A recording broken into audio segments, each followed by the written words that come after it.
Good morning, this is Ian R. Crane, and as you can see, once again, I'm not in a field.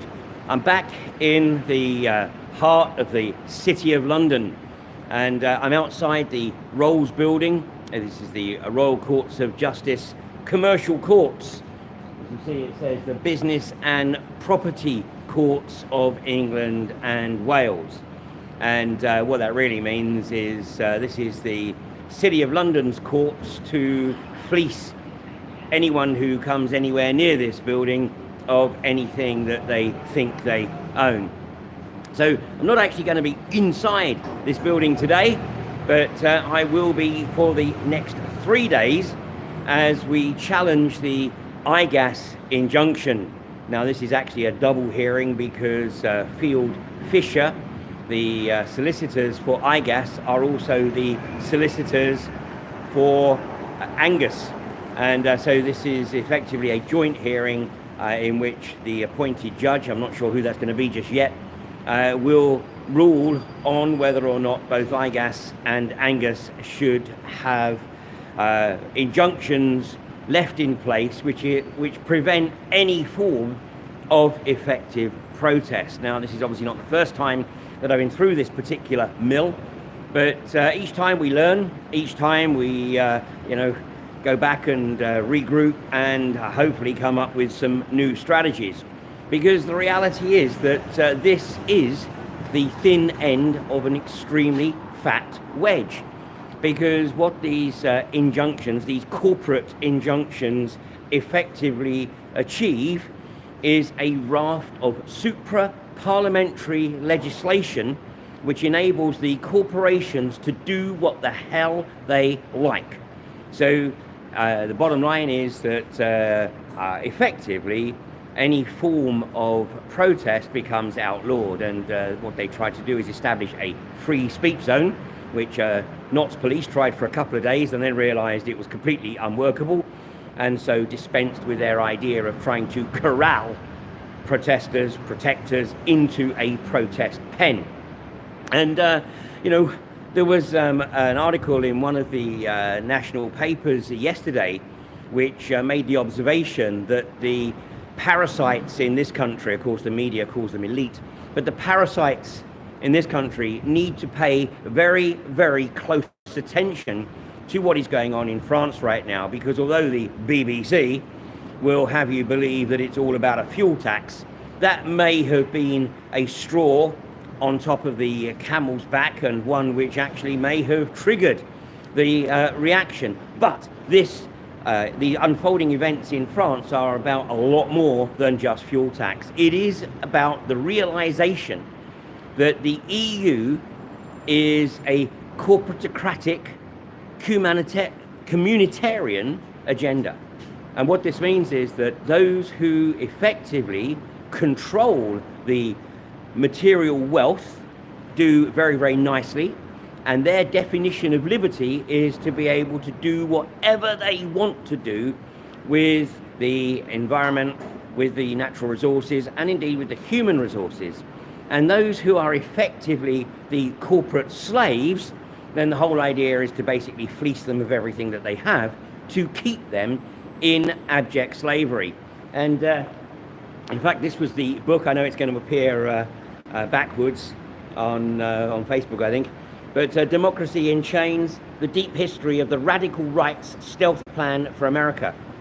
Now, note the emphasis on radical right. This is effectively fascism, where the corporations control pretty much everything, including, of course, the governments who are their puppets. So if you get an opportunity to join me anytime over the next 3 days, you're more than welcome. There will be a public gallery, and the important thing is that people see what occurs. And if we simply see yet another rubber stamping of an application to establish a corporate injunction, then it will be yet more evidence that the courts are absolutely in the pockets of the corporations. And of course, here in the city, the reality is that commerce takes absolute precedence over everything else, including human life and well-being, as we saw in the Southwark Crown Courts a couple of weeks ago, when David Noakes, the man who had the commitment to bring GC-MAF to a wider market, was jailed for 15 months for having the audacity to introduce a product that undermined the phenomenal revenue streams of Big Pharma. And by the way, you know, what I've also discovered is that immunotherapy is now available on the NHS, but only after you've been through a course of chemo or radiotherapy, which of course will have effectively destroyed your immune system. So one way or another, we have right now an absolutely massive challenge to bring some balance back into British society. And of course, that's why so many people voted, 17.4 million to be precise, voted to get out of the EU. And the reality is that if there were referendums, again, in many of the EU countries, then the reality is that in all of those places, it would probably be a close call, where the only ones who want to remain in the EU are those who effectively benefit from that particular gravy train. So in the UK right now, we don't have people on the streets, and I mean, don't even think Extinction Rebellion comes anywhere close. That is a Hallenbarder social experiment, and once they get bored or have written their theses, then Extinction Rebellion will disappear into the hinterland. But I do hope everybody had, you know, a few good days out and did a bit of good networking. But what the establishment are really concerned about is the rise of grassroots, community-driven activism. And this is what is occurring in France. And as I observed on Friday, you know, in this country, of course, the smoking ban has been instrumental in bringing about the closure of many, many pubs, which takes away the opportunity for people to get together and just chew the cud and put the world to rights. And now, you know, we're seeing parks getting shut down and sold off to developers. So even communal areas within communities are being removed, so that the opportunity for people to get together on a social basis is effectively something of the past.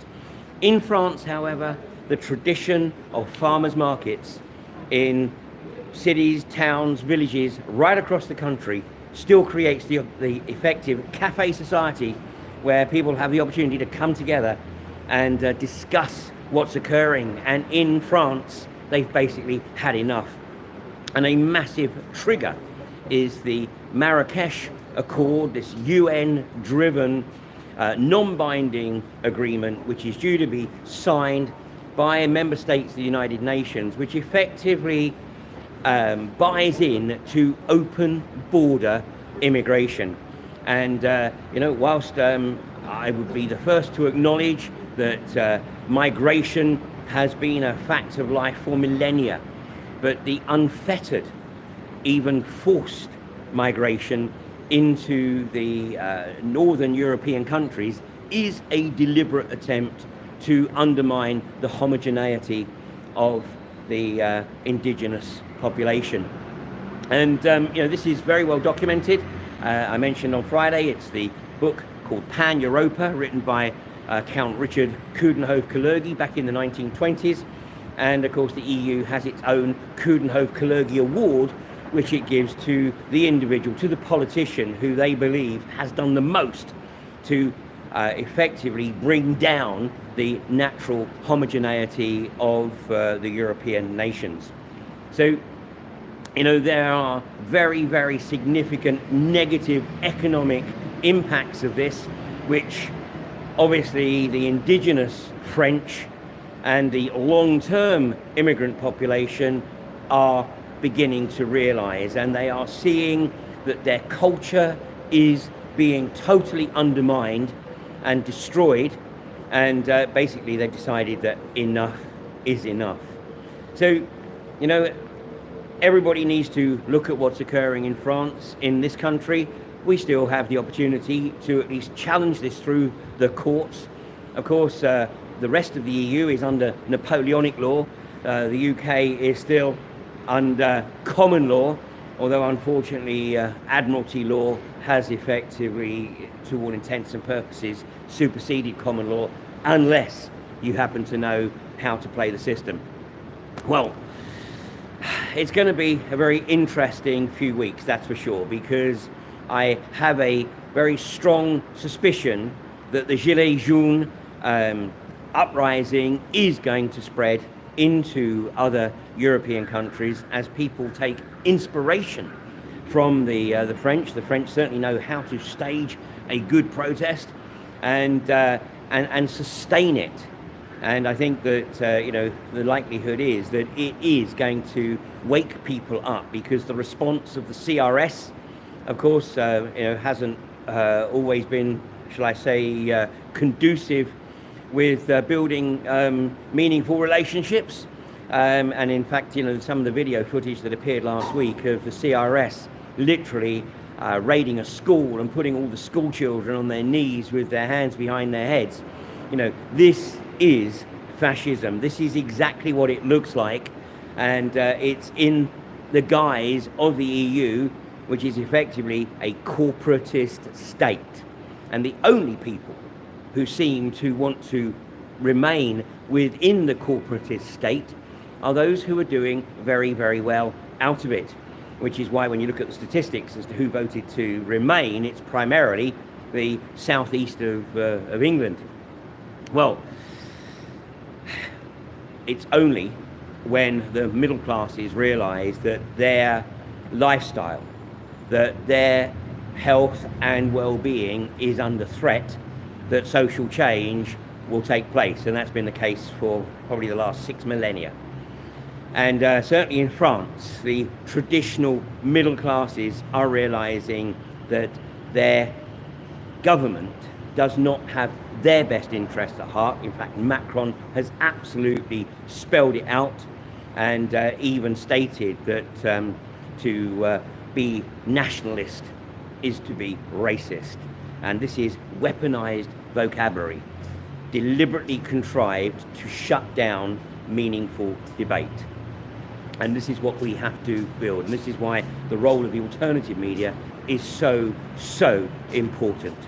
So if you have an opportunity to share this and other alternative media, share it around, because that's the way it works. We don't have massive audiences, but each one of us, is a small pebble in the pond. But the more pebbles, then, the greater the ripple effect. Now, meanwhile, obviously, the challenge isn't just about fracking.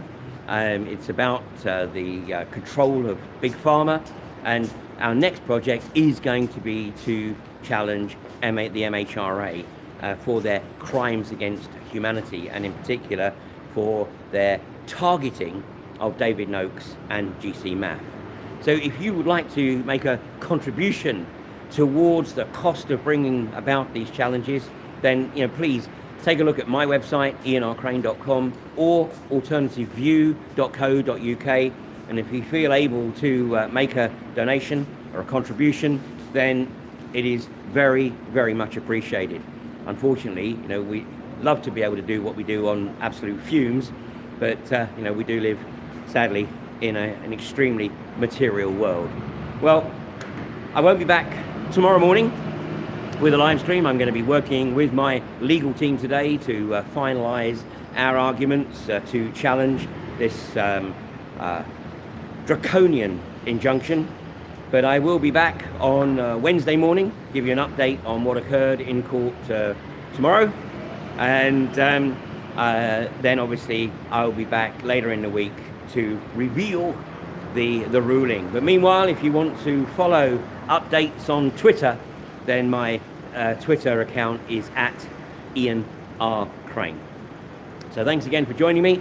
And I know that if you're not able to be with us physically here at the Rolls Building in Fetter Lane, London, over the next 3 days, I know that many of you will be with us in spirit and will be visualizing an appropriate outcome.